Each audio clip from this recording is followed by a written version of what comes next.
right, come on, focus. There we go. All right, everybody, here we are with question 3 of the Level 2 bonding paper for the 2023 Derived Grade exams for TGC. And this is lots of thermochemistry. So let's get started. So the first one is classify this reaction as endo or exothermic. So when I've got a lovely delta H negative, I know that that is exothermic because delta H is negative. That's all I need to say. If you want to go a bit further, which is unnecessary, you could say energy is released to the surroundings. That's probably a good thing to know, but you don't need to put it in this question. All right, it says explain the change in enthalpy of the reaction in terms of bond making and bond breaking. Sounds trickier than you think, but it's a really good question to make sure that you understand what's going on in a reaction. So remember, in any chemical reaction, we are breaking apart the bonds in the reactants and we are making new bonds in the products. And energy is absorbed to break these bonds and released to form these bonds. And this is the difference between how much is absorbed and how much is released. So obviously in this reaction, we release more energy forming these bonds than we absorb in breaking these bonds. So the enthalpy, or the delta H, is measured by the amount of energy absorbed in breaking the bonds of the reactants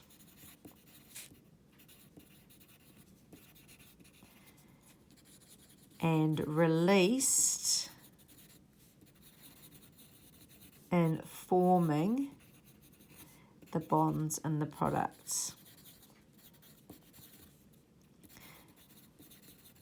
So in this case, we could even represent it like this.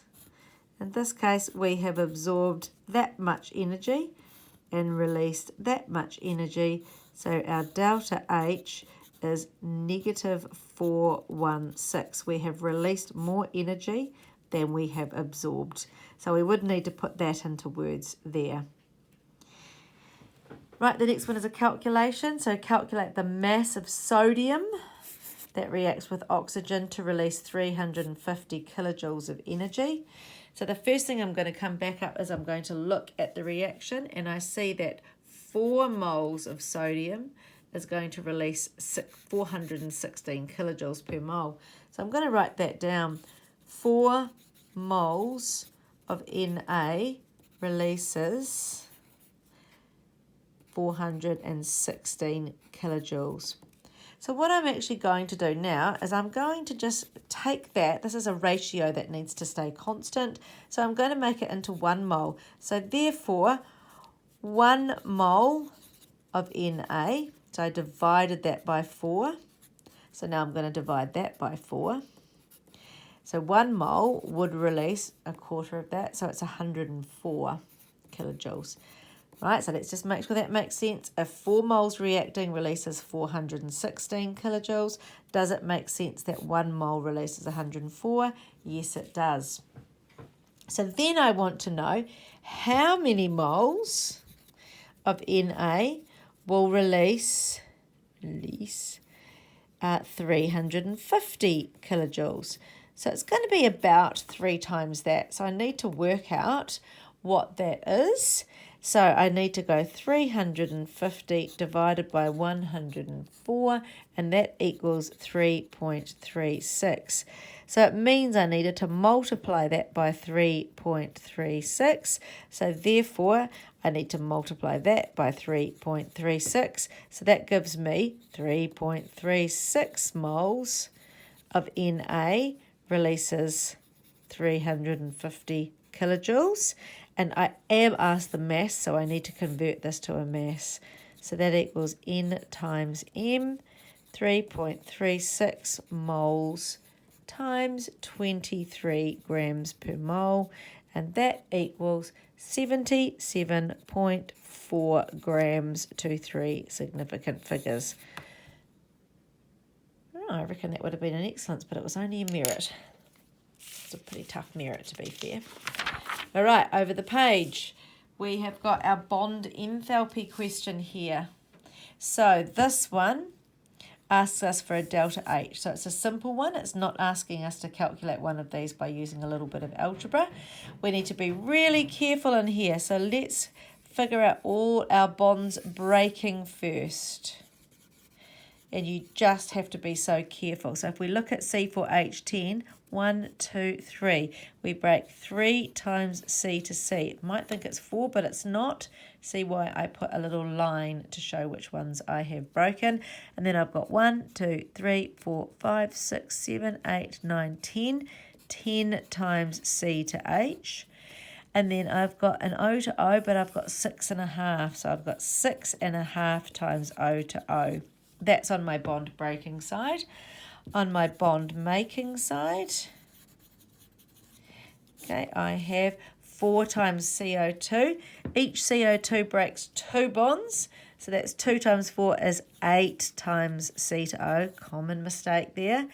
And the same with water. Each water breaks 2 O to H bonds, and I've got 5 of them. So that's 10 times O to H. And that's all I've got on that side. So now I need to work out what these all are. So 3 times C to C is 1038. Just double check that you're getting the right numbers out of here. 10 times C to H must be 4140. 6.5 times O to O is 3237. And my total is 8415. That's for my bonds broken. And now over on this side, I've got 8 times C to O, which equals 6432. And 10 times O to H, which is 4630. And my total there is 11,062. I do have an equation in my resource sheet which says that the delta H equals the sum of all the bonds made. Sorry, the bonds broken minus the sum of all of the bonds formed. And so therefore I get 8,415 minus 11,062, and that answer is 2,647 kilojoules per mole, and it's negative, so delta H equals negative 2,647 kilojoules per mole. And the 3 significant figures part will give me negative 2,650 kilojoules per mole. Just make sure you write delta H equals, give me a sign, 3 significant figures, and a unit for that excellence. Okay, and the last question in the paper is about solubility. And this one was a bit tricky. We've got a non-polar butane, and we've got water, which is polar, and we've got sodium chloride, which is ionic. Please remember that ionic is composed of ions, and this means it is not a molecule, and so you cannot refer to sodium chloride as having any polarity. That is completely wrong, and we need to stay away from that. Right, so this one here, to illustrate the dissolving process, so we are going to do this for NaCl. So I'm going to do a little ionic lattice here of Na pluses and Cl minuses, and that is ionic bonds in there. And then I'm going to do some water, and I'm going to put my little delta positive and delta negatives in. Right, my little weak intermolecular forces there, and we know it does dissolve, so we know if it does dissolve, my sodiums and my chloride ions are going to separate. That's what dissolving is, so I don't have any solid bits anymore, and so my waters are going to surround these. There is a set number, but we don't need to know it at this level. I'm going to be really good and draw 4, and note how I've drawn them. I might only draw 3 around this one. I've drawn them so that the delta negative ends of the water are attracted to the positive sodium ions, and the delta positive ends of the water are attracted to the negative chloride ions. So I just need to explain this now.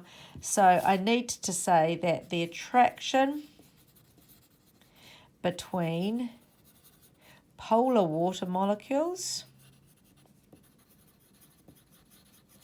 and ions is sufficient to attract the ions out of the lattice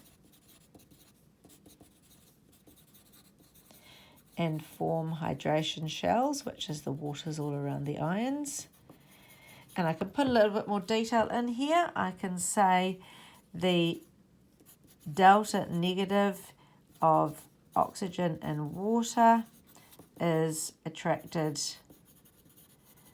to the positive ion, and the delta positive of the hydrogen in water is attracted, oops, bad spelling, sorry, to the negative ion.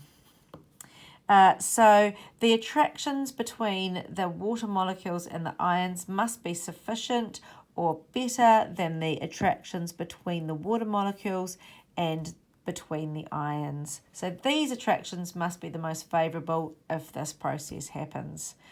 So we could also write that down. The attractions between ions and water molecules is more favourable than ionic bonds between ions and with between water molecules. So I've got quite a lot of information in there, so that should be a pretty good answer there. It also does ask you to say why NaCl does not dissolve in a non-polar molecule. I'm not going to do a diagram for that because it's not a dissolving process, but I'm going to say that butane is non-polar.